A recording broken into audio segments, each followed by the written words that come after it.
You ask Tiger to solve. This deals with linear equations with one unknown. The final result is x equals 6. Let's solve it step by step. Group all constants on the right side of the equation. Add 4 to both sides. Group like terms. Simplify the arithmetic.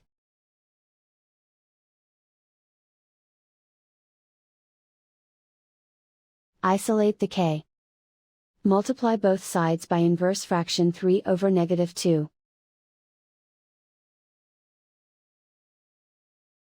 Move the negative sign from the denominator to the numerator.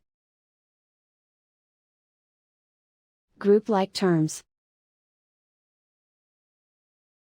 Multiply the coefficients. Simplify the arithmetic.